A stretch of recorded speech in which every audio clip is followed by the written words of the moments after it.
नमस्कार, आप देख रहे हैं एस न्यूज इंडिया। प्रधानमंत्री नरेंद्र मोदी के मौजूदगी में जय श्री राम के नारे पर पश्चिम बंगाल की मुख्यमंत्री ममता बनर्जी के बिदकने के बाद भाजपा ने अब इस नारे को बड़ा हथियार बना लिया है। पश्चिम बंगाल के दौरे पर पहुंचे केंद्रीय गृह मंत्री अमित शाह ने जनसभा में लोगों से हाथ उठाकर जय श्री राम के नारे लगवाए। ममता बनर्जी पर बड़ा हमला बोलते हुए उन्होंने कहा कि उन्हें इस सवाल का जवाब देना चाहिए कि जब यहाँ जय श्री राम नहीं बोला जाएगा तो क्या पाकिस्तान में बोला जाएगा। अमित शाह की ओर से किए गए हमले से साफ है कि आने वाले विधानसभा चुनाव में भाजपा इस नारे को बड़ा हथियार बनाकर ममता के खिलाफ ध्रुवीकरण की कोशिश में जुटी हुई है। अब देखने वाली बात ये होगी कि ममता भाजपा की सियासत का किस रणनीति से जवाब देती है। इसके साथ ही भाजपा ने CAA को लेकर भी बड़ा दांव चला है। गृह मंत्री अमित शाह ने ठाकुर नगर की जनसभा में कहा, CAA को लेकर हम पर झूठा होने का आरोप लगाया जा रहा है। नागरिकता संशोधन कानून बनने के बाद कोरोना महामारी फैल गई तो ममता दीदी आरोप लगाने लगी कि मोदी सरकार ने लोगों से झूठा वादा किया है, मगर हम जो कहते हैं उस पर अमल भी करते हैं। उन्होंने बड़ा ऐलान करते हुए कहा कि वैक्सीनेशन का काम खत्म होने और कोरोना महामारी से मुक्ति मिलते ही आप सभी को नागरिकता देने का काम भाजपा सरकार करेगी। इस बारे में किसी को कोई शक नहीं होना चाहिए। बंगाल की सियासत में इस बार ठाकुर नगर को काफ़ी महत्वपूर्ण माना जा रहा है। विधानसभा चुनाव के नज़रिए से इस इलाके का महत्व काफ़ी बढ़ गया है, क्योंकि ठाकुर नगर मटुआ समुदाय का गढ़ माना जाता है और यहाँ के लोगों के लिए CAA पर अमल काफ़ी महत्वपूर्ण है। माना जा रहा है कि गृह मंत्री ने इसी के मद्देनज़र ये बड़ा ऐलान किया है। ये कस्बा बांग्लादेश की सीमा पर भारत से कुछ ही किलोमीटर की दूरी पर है। लोगों के बीच जय श्री राम के नारे का उद्घोष करते हुए शाह ने कहा कि ममता दीदी को इस नारे से काफ़ी परहेज है।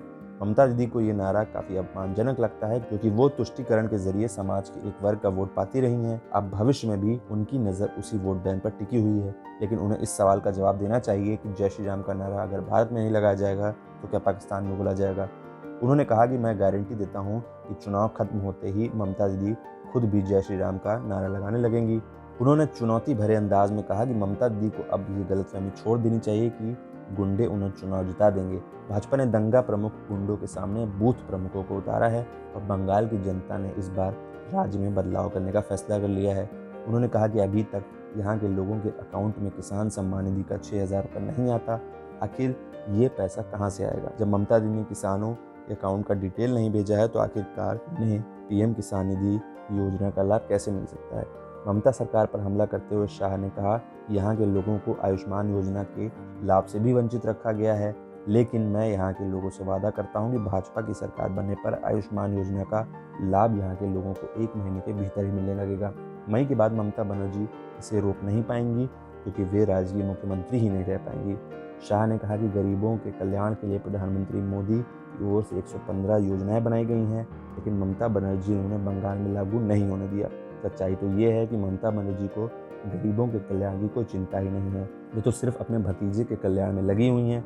उनकी पूरी कोशिश केवल इस बात की है कि कब जल्द से जल्द उनका भतीजा राज्य का मुख्यमंत्री बन जाए, मगर उन्हें ये समझ लेना चाहिए कि ये उनका सपना कभी पूरा नहीं होने वाला है। बुआ और भतीजे के भ्रष्टाचार को खत्म करने के लिए ही भाजपा की ओर से परिवर्तन यात्रा की शुरुआत की गई है। ये परिवर्तन यात्रा बंगाल की बेरोजगारी को समाप्त करने के लिए है। हम बंगाल को सोनार बांग्ला बनाना चाहते हैं। आपने ममता बनर्जी को बहुत समय दे दिया, एक बार नरेंद्र मोदी को मौका देकर देखिए। हम निश्चित रूप से इसे सोनार बांग्ला बनाने में कामयाब होंगे। भाजपा ने राज्य में परिवर्तन यात्राएं निकालकर ममता बनर्जी की मजबूत घेरेबंदी की जमीन तैयार कर ली है। भाजपा की परिवर्तन यात्रा में लोगों का भारी हुजूम उमड़ रहा है और ये धीरे धीरे तृणमूल कांग्रेस और ममता बनर्जी के लिए चिंता का बड़ा कारण बनता जा रहा है। चुनाव आयोग की तैयारियों को देखते हुए माना जा रहा है कि राज्य में विधानसभा चुनाव का ऐलान किसी भी समय हो सकता है और ऐसे में ये देखने वाली बात होगी कि ममता बनर्जी की ओर से भाजपा की रणनीति का क्या जवाब दिया जाता है।